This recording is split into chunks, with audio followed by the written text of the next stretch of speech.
छत्रपति शिवाजी महाराज की जय। भवानी। वाहेगुरु जी का खालसा, वाहेगुरु जी के फतेह। आने नरेंद्र मोदी जी आगे बढ़ो, नरेंद्र मोदी जी आगे बढ़ो। सिखों के 10वें गुरु गुरु गोविंद सिंग यांना देखील नमन। जगभरामध्ये लोकप्रिय असलेले विश्व नेता आणि यशस्वी प्रधानमंत्री नरेंद्र मोदीजींचं मी महाराष्ट्राच्या जनतेच्या वतीने मनापासून स्वागत करतो, त्यांचं अभिनंदन करतो।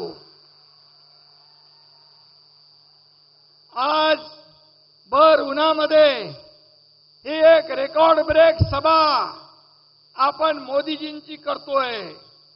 चिखलीकर आणि बाबूराव कदम यांचा देखील विजय रेकॉर्ड ब्रेक पद्धतीने होईल असा विश्वास या ठिकाणी व्यक्त करतोय। खरं म्हणजे आपल्याला आदरणीय मोदीजींचं भाषण ऐकायचं।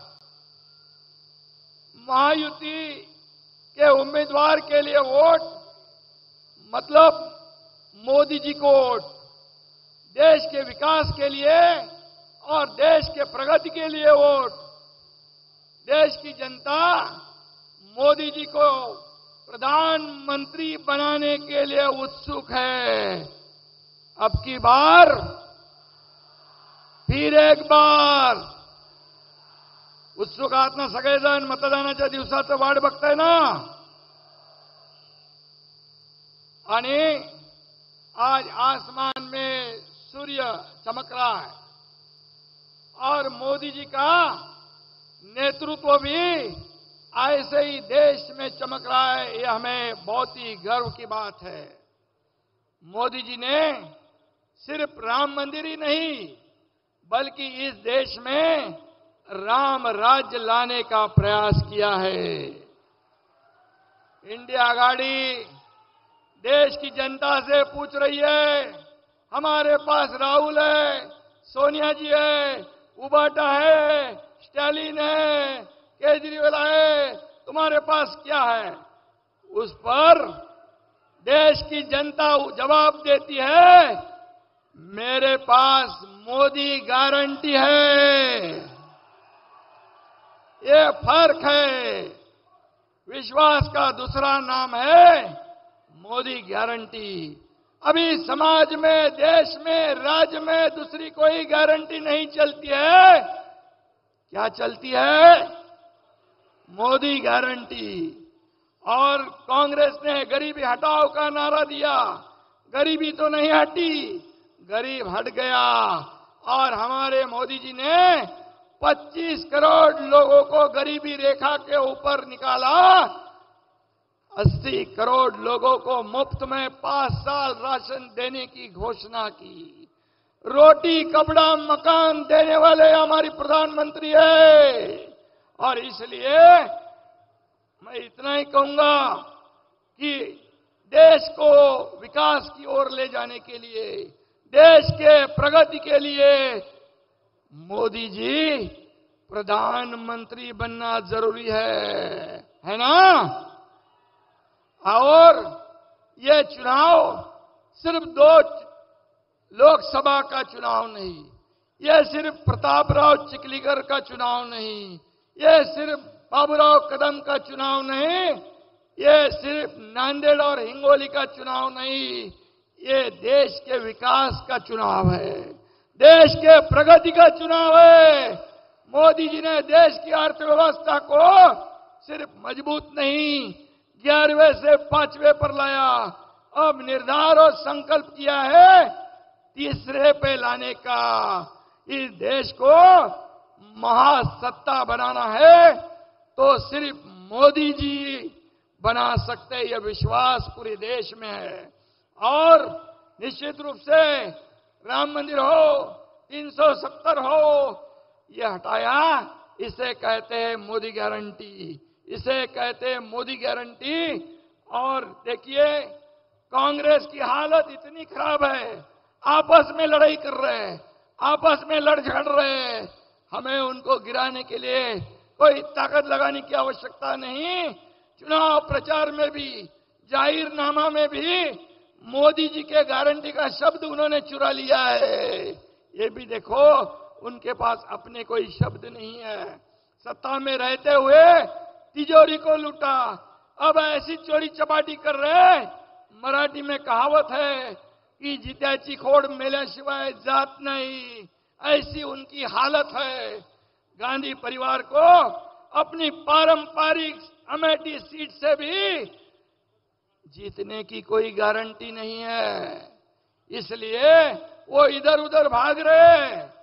और जिसे अपने जीतने की गारंटी नहीं, वो देश की क्या गारंटी दे सकता है, ये भी ये देशवासी सोच रहे हैं। और इसलिए राहुल गांधी को प्रधानमंत्री बनाने का सपना कांग्रेस का है, लेकिन देश की जनता सपने में भी राहुल गांधी को प्रधानमंत्री नहीं बनाएगी। क्योंकि एक तरफ मोदी जी, ये देश के विकास पुरुष, देश को आगे ले जाने वाले, देश की प्रगति करने वाले, दुनिया में देश का नाम रोशन करने वाले, और दूसरी तरफ खुद को जीतने की गारंटी नहीं, विदेश जाकर हमारे प्रधानमंत्री जी का बदनामी करते हैं, देश की बदनामी करते हैं। ऐसे राहुल गांधी कभी भी इस देश के प्रधानमंत्री नहीं बन सकते हैं। ये किसी ज्योतिष को कहलाने की आवश्यकता नहीं है।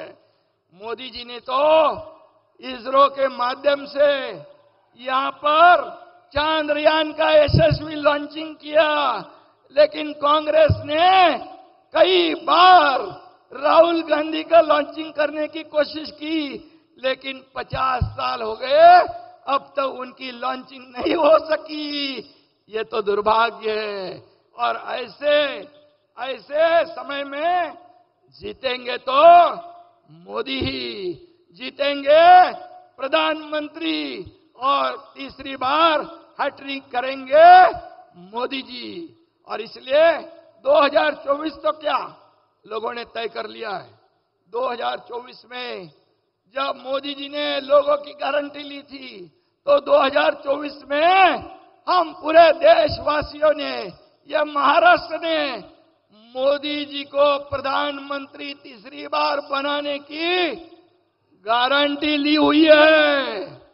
घेतली ना अपन गारंटी। इंडिया आघाड़ी के पास अहंकार है, वो उनको विनाश की ओर ले जाएगी। मोदी जी के पास आत्मविश्वास है, वो विश्वास विजय की तरफ ले जाएगा। और इसीलिए मैं कहता हूं, हमेशा मोदी जी ने अपना जीवन पूरा देश के लिए समर्पित किया है। एक भी छुट्टी 10 साल में नहीं ली।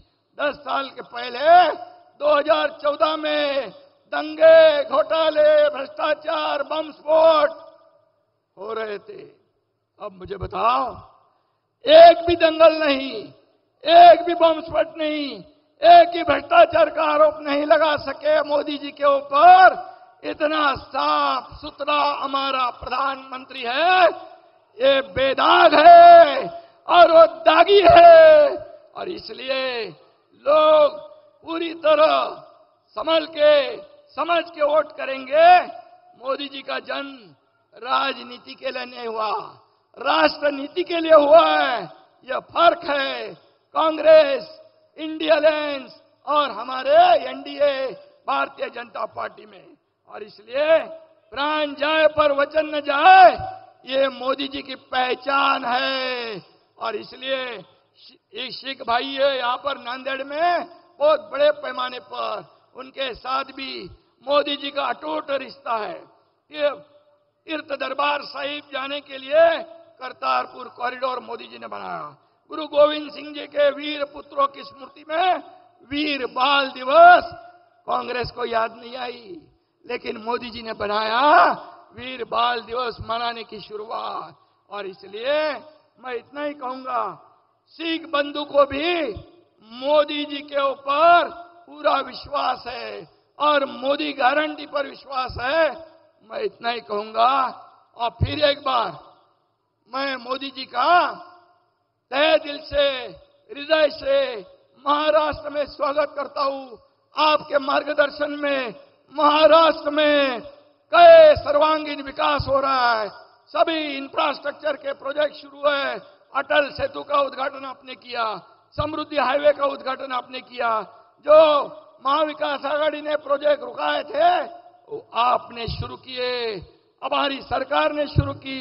किसान, महिला, गरीब, युवा सभी लोगों को यहां पर हम लोग न्याय देने का काम आपके मार्गदर्शन में कर रहे हैं। और इसीलिए मैं इतना ही कहूंगा कि जो 10 साल में मोदी जी ने काम किया है वो 50-60 साल में कांग्रेस ने नहीं किया, अगले 100 साल में भी ये नहीं कर पाएंगे। इतना काम 10 साल में किया है। और इसलिए ये डबल इंजन की सरकार महाराष्ट्र में चारों तरफ विकास कर रही है, लोगों को योजना दे रही है, शासन अपलियादारी कर रही है, महिलाओं को, किसानों को, सभी लोगों को साथ में लेके जाकर विकास हो रहा है। और इसलिए मैं इतना ही कहूंगा कि ये विकास डबल इंजन की सरकार के लिए हो रहा है। और इसलिए लोग ने मन बनाया है इस बार पूरी तरह मोदी जी का साथ देने का महाराष्ट्र की जनता ने मत बनाया है। कल के पहले चरण में जो विदर्भ में 5 सीटों पे चुनाव हुए वो पांचों के पांचों सीट महायुति जीतेगी, ये 100% गारंटी है। और इसलिए कुछ लोग मराठा आरक्षण के बारे में लोगों को भड़का रहे, इतने साल मराठा आरक्षण नहीं दिया, लेकिन हमारी सरकार ने 10% मराठा आरक्षण दिया और कोर्ट में भी वो टिकाया है, उसको स्टे नहीं दिया है। और अभी मराठा समाज ये भर्ती में, नौकरी में उसका फायदा ले रहे हैं। ये जो कहते थे, जिन्होंने कभी दिया नहीं, शरद पवार हो या महाविकास आघाड़ी हो, दिया नहीं और देने के बाद हमने बोलते टिकेगा नहीं। लेकिन ये मुख्यमंत्री एकनाथ शिंदे का शब्द है, हमारी सरकार का शब्द है, 10% आरक्षण हम पूरा टिकाएंगे और लागू कर दिया है, उसका लाभ आपको मिलेगा, ये वादा हमारा है। कुंभी प्रमाण पत्र इतने साल में नहीं दे रहे थे, लेकिन अपनी सरकार ने कुंभी प्रमाण पत्र देने की शुरुआत हुई है। इसलिए मराठा बांधव भगिनी समाज को मेरी अपील है, जिन्होंने नहीं दिया उनके भड़कावे में, उनके झांसे में आप नहीं आइए। यह सरकार आपकी है, आपके सोचने, आपके फायदा सोचने वाली है। आपको आरक्षण, मराठा आरक्षण 10% दिया, वो ओबीसी को, अन्य समाज को कोई भी बाधा नहीं पहुंचाते हुए दिया है। इसलिए ओबीसी समाज भी और मराठा समाज भी आप ध्यान से ये जो बीच में बिचौलिए आने वाले हैं भड़काने के लिए, उससे सावधान रहिए। इतना ही मैं कहूंगा। और फिर एक बार प्रताप चिखलीकर और बाबूराव कदम ये रिकॉर्ड वोट से जीतेंगे, इतना मैं कहूंगा। फिर एक बार, अब की बार, आणि त्याच्यामध्ये हे दोघं पण असू दे 400 मध्ये हे दोघं पण आपले निवडून आले पाहिजे, असं काम करा एवढी विनंती करतो। धन्यवाद। जय हिंद, जय महाराष्ट्र। यानंतर आपण ज्यांना ऐकायला आतुर आहोत, भारताचे विकास पुरुष, जगत नेता, आदरणीय प्रधान सेवक यांना आपण नमस्कार करणार आहोत। जय श्रीराम, जय श्रीराम, जय श्रीराम, जय श्रीराम। भारत माता की। आदरणीय नरेंद्र भाई मोदी।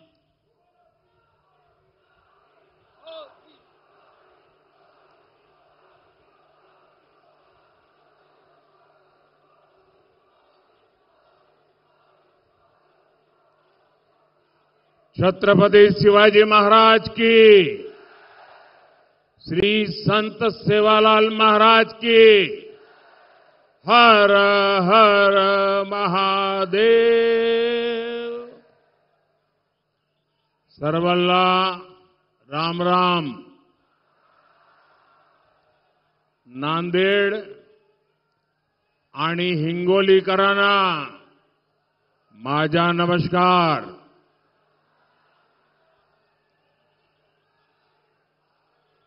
26 एप्रिलची तयारी झाली ना? खरेच मैं सबसे पहले मराठावाड़ की महान धरती से हुजूर साहब को, गुरु गोविंद सिंह जी को प्रणाम करता हूं। मैं रेणुका माता और दत्त भगवान के चरणों में प्रणाम करता हूं। मैं बाबा साहब आंबेडकर और नानाजी देशमुख, दोनों भारत रत्न जैसे राष्ट्रपुरुषों को नमन करता हूं। साथियों, कल देश में पहले चरण का मतदान संपन्न हुआ है। मैं वोटिंग करने वाले सभी लोगों को और विशेषकर हमारे फर्स्ट टाइम वोटर्स को बहुत बहुत बधाई देता हूं और उनका आभार भी व्यक्त करता हूं। मतदान के बाद अलग अलग लोगों ने बूथ लेवल तक का जो एनालिसिस किया और जो जानकारियां मिल रही है, उसे विश्वास पक्का हो रहा है कि पहले चरण में एनडीए के पक्ष में एक तरफा मतदान हुआ है।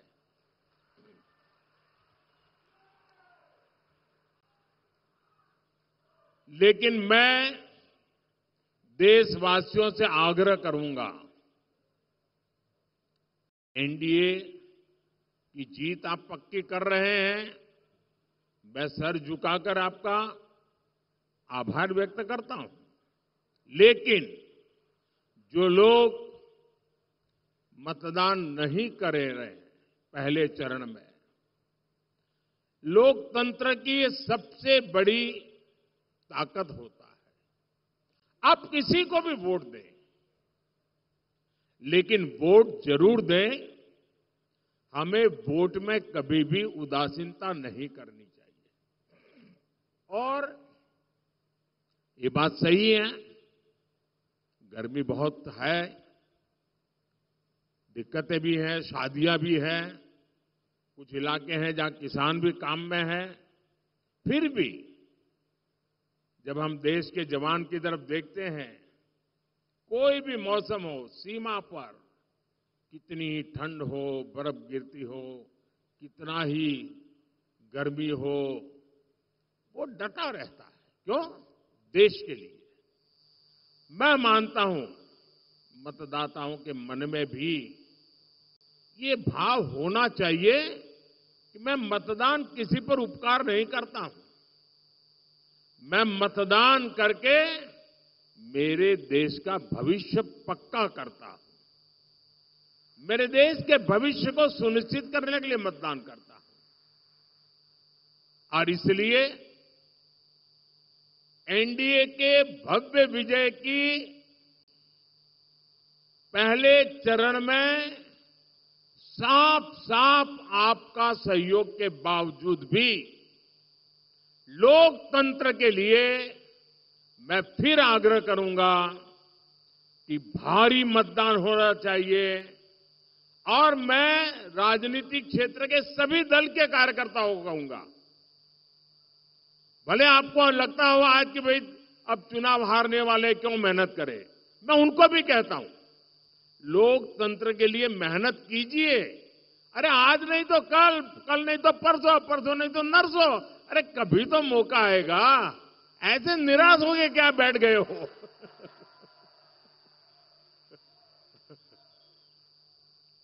और इसलिए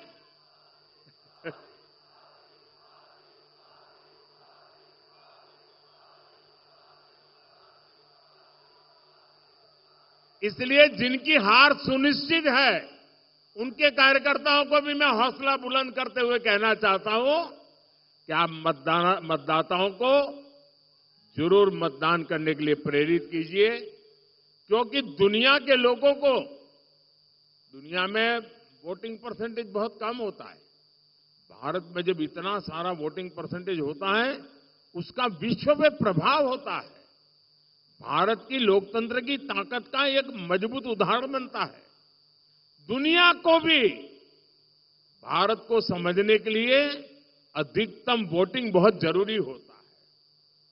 और आने वाले 25 साल तो विश्व में भारत के महात्म्य के वर्ष है, और इसलिए अधिक मतदान हमारी लोकतांत्रिक ताकत का परिचय देता है। साथियों, वोटर भी देख रहे हैं कि कैसे इंडी अलायंस के लोग अपने स्वार्थ में, अपने भ्रष्टाचार को बचाने के लिए एक साथ आए हैं। और इसलिए खबरें यही है कि पहले चरण में वोटर्स ने इंडी अलायंस को पूरी तरह नकार दिया है, क्योंकि मतदाता जब मतदान करने जाता है सोचता है भाई ये इंडी अलायंस वालों आखिर देश किसके हाथ में सौंपना है, कोई तो चेहरा बताओ, इतना बड़ा देश हम किसको सुपुर्द करें, कुछ तो बताओ। वो बता ही नहीं पा रहे हैं।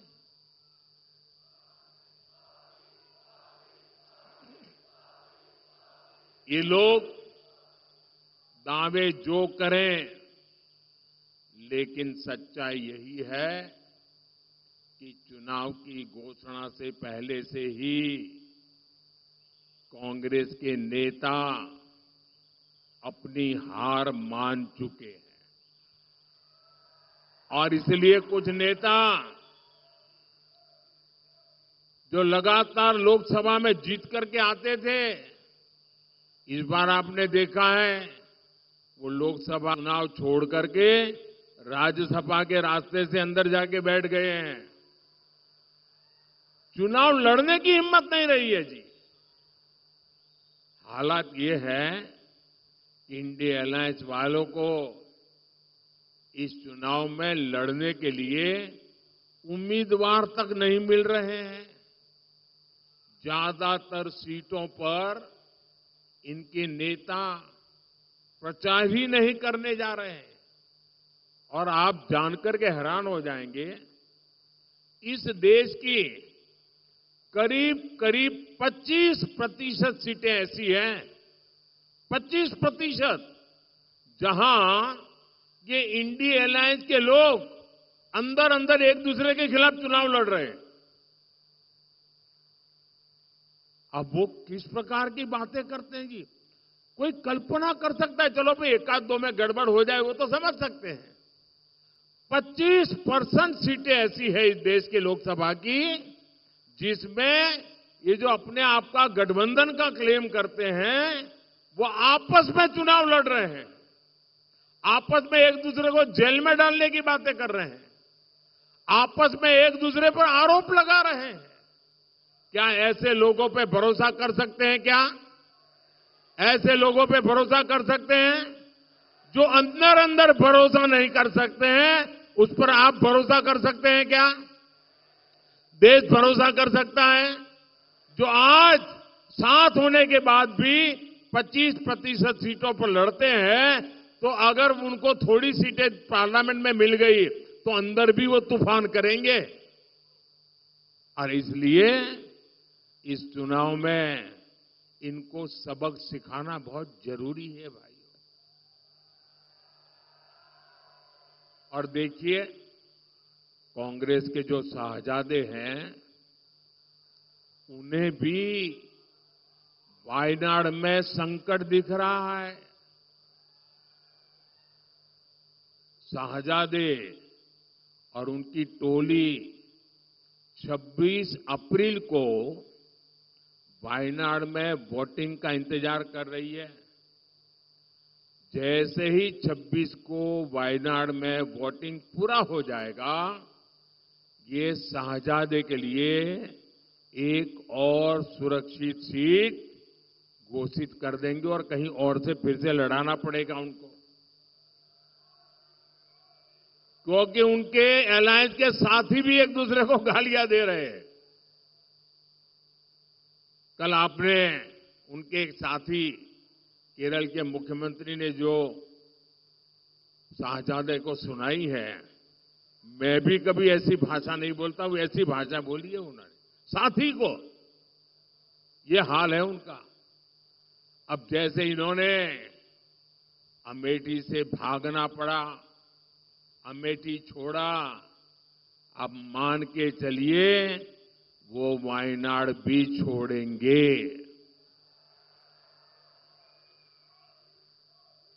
आप कांग्रेस का ये परिवार, आपको आश्चर्य होगा, आजादी के पहली बार स्थिति ऐसी बन रही है कि कांग्रेस का परिवार इस चुनाव में कांग्रेस को वोट नहीं देगा, खुद नहीं देगा। ये हाल है इनका, क्योंकि जहां वो रहते हैं वहां कांग्रेस का उम्मीदवार ही नहीं है। अब ये ऐसी स्थिति कभी सोची है आपने कांग्रेस की कि जिस परिवार के भरोसे कांग्रेस चलती है, वो परिवार खुद कांग्रेस को वोट नहीं दे पाएगा।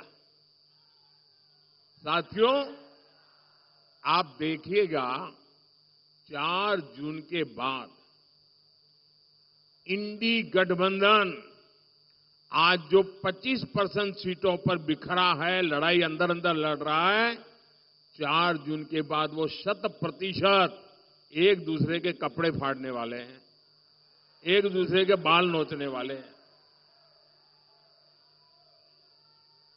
इसलिए ये इंडी अगाड़ी के लिए मुझे बताइए, कोई भी समझदार नागरिक इनके लिए वोट बर्बाद करेगा क्या? कभी भी वोट बर्बाद करेगा क्या?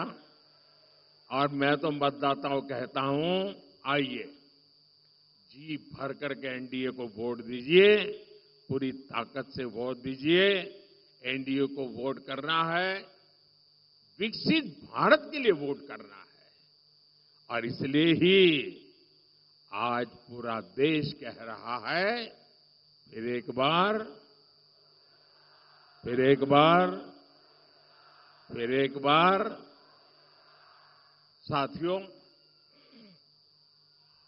कांग्रेस गरीब, दलित, वंचित, मजदूर, किसान के विकास के सामने हमेशा दीवार बन के खड़ी है। आज भी एनडीए सरकार गरीब के लिए कोई काम करती है तो कांग्रेस उसका मजाक उड़ाती है। आजादी के 6 दशकों बाद पहली बार हमने करोड़ों गरीब महिलाओं को शौचालय देने का अभियान शुरू किया। तब कांग्रेस और इंडिया गाड़ी वाले लोग उसका मजाक उड़ाते थे। मैंने 50 करोड़ से ज्यादा गरीबों के पहली बार बैंक खाते खुलवाए। तब ये लोग कहते थे कि गरीब बैंक खाते को क्या करेगा। हम देश में डिजिटल इंडिया और यूपीआई जैसी टेक्नोलॉजी लेकर आए। तब कांग्रेस सरकार के एक बड़े मंत्री रहे हुए व्यक्ति कहते थे कि डिजिटल लेन देन अनपढ़ गरीबों के बस की बात नहीं है। जिस कांग्रेस पार्टी की सोच ही ऐसी हो, जिसको देश की जनता पर भरोसा ही न हो, उससे आप देश के विकास की उम्मीद कभी कर सकते हैं क्या? उन पर भरोसा कर सकते हैं क्या? ये लोग महाराष्ट्र और मराठवाड़ा की समस्याओं का कभी भी समाधान कर सकते हैं क्या? आपकी समस्याओं का समाधान कर सकते हैं क्या? साथियों, कांग्रेस ने दशकों तक महाराष्ट्र और खासकर विदर्भ और मराठवाड़ के विकास का दम घोंटने वाला का काम किया है। इस क्षेत्र में सूखे की स्थिति, पानी का संकट एक दिन में पैदा नहीं हुआ है। कांग्रेस के रवैये के कारण यहां किसान गरीब होते गए, जहां उद्योगों से जुड़ी संभावनाएं सूखती चली गई, मराठवाड़ के लाखों युवाओं को पलायन करना पड़ा। आपको इस स्थिति से निकालने के लिए एनडीए सरकार प्रतिबद्ध है। यहां एकनाथ शिंदे जी, देवेंद्र फडणवीस जी और अजीत पवार जी मिलकर किसानों के हित में काम कर रहे हैं। और अब तो एक क्षेत्र में और खुशी की बात है, अशोक जी भी हमारे साथ आ गए हैं। और मुझे याद है, मैं जब राजनीति में भी नहीं था और कभी मुझे लगता भी नहीं था मैं राजनीति में जाऊंगा, उस समय पुट्टपट्टी में साईं बाबा ने मुझे उनके पिताजी से परिचय करवाया। साईं बाबा का मुझ पर बहुत प्रेम रहता था और मैं उनके पिताजी के साथ लंबे वहां समय था तो काफी देर बैठा। इतने उच्च पदों पर रहने के बावजूद भी राजनीतिक जीवन में इतना लंबा सफल कैरियर रहने के बाद मैंने उनकी जो नम्रता, मैं तो बहुत छोटी आयु का था, सामान्य, मेरे राजनीति से कोई लेना देना नहीं था, लेकिन जिस प्रकार से प्यार से उनसे बातें करने का सौभाग्य मुझे मिला वो मैं कभी भी भूल नहीं सकता हूं। मैं हमेशा उनके व्यवहार में से आज भी कुछ न कुछ सीखने की कोशिश करता हूं और उनका पूरा परिवार आज हमारे साथ है। हम नांदेड़ के 80% से ज्यादा घरों में नल से जल आने लगा है। सिंचाई की समस्या के समाधान के लिए अपर पैन गंगा प्रोजेक्ट पर काम चल रहा है। यहां के किसानों को इसका बड़ा लाभ मिलेगा। हमारी सरकार ने फसल बीमा योजना के तहत किसानों को प्रीमियम से 5 गुना ज्यादा क्लेम दिलवाया है। किसान सम्मान निधि के तहत अकेले नांदेड़ के किसानों को ही 1300 करोड़ रुपए से ज्यादा मिले हैं। इस क्षेत्र में तो ज्वार, बाजरा बहुत होता है। हमारी सरकार ने इस मोटे अनाज को पूरे देश में एक पहचान दी है। उसके लिए पहचान दी है श्री अन्न। चाहे ज्वार हो, बाजरा हो, वो श्री अन्न का के साथ पहचाने जाए। और जब से ये काम शुरू किया है, दुनिया भर में लोगों का ध्यान हमारे श्री अन्न पर गया है, सुपर फूड के रूप में गया है और न्यूट्रिशन की दृष्टि से बहुत बड़ा ताकतवर संदेश गया है। और इसका भी बड़ा लाभ नांदेड़ के किसानों को मिलना तय है। साथियों, कांग्रेस के दिए हर जख्म का इलाज करना ये मोदी की गारंटी है। इस क्षेत्र को शक्तिपीठ एक्सप्रेसवे और समृद्धि महामार्ग जैसे वर्ल्ड क्लास रोड्स मिली है। लातूर की रेल कोच फैक्ट्री का लोकार्पण करने का सौभाग्य मुझे ही मिला था। उड़ान योजना के तहत नांदेड़ एयरपोर्ट को भी फिर से शुरू कर दिया गया है। पीएम आवास योजना के तहत यहां हजारों गरीबों को पक्के घर भी मिले हैं। आयुष्मान योजना के जरिए 3 लाख से ज्यादा लोगों को मुफ्त इलाज की सुविधा मिली है, लेकिन इन 10 वर्षों में जो काम हुआ है वो तो अभी ट्रेलर है। अभी तो हमारा बहुत समय कांग्रेस के गड्ढों को भरने में गया है। अगले 5 वर्षों में हमें मराठवाड़ और महाराष्ट्र को बहुत आगे लेकर जाना है।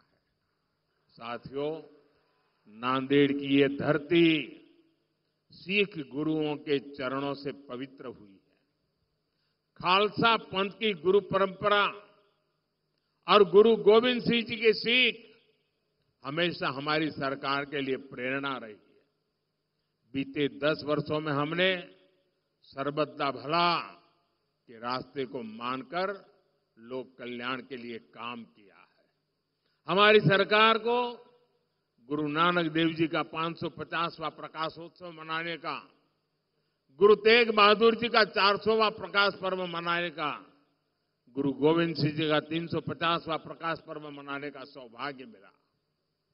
करतारपुर कॉरिडोर का काम पूरा होने के बाद लाखों श्रद्धालुओं को वहां के दर्शन में मदद मिल रही है। लंगर को टैक्स फ्री करने का निर्णय हो या हर मंदिर साहब के लिए एफसीआरए की अनुमति हो, हुजूर साहब और हेमकुंड साहिब के दरबार तक बेहतर इंफ्रास्ट्रक्चर का इंतजाम करना हो, एनडीए सरकार ने सिख परंपरा से जुड़े हर तीर्थ के विकास के लिए पूरी शक्ति और पूरी भक्ति से काम किया है।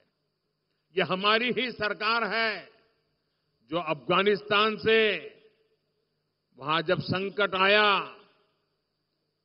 निर्दोष लोगों की हत्याएं होने लगी, हमारे धर्म स्थानों पर हमले होने लगे, तब अफगानिस्तान से गुरु ग्रंथ साहब के पवित्र स्वरूप को पूरी सुरक्षा और मान मर्यादा के साथ हम अफगानिस्तान से भारत ले आए।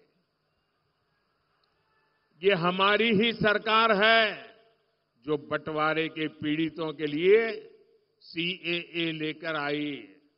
सीएए ना होता तो हमारे सिख भाई बहनों का क्या हुआ होता, जो अफगानिस्तान से आए हैं उनका क्या गुनाह है। लेकिन कांग्रेस इसका भी विरोध कर रही है।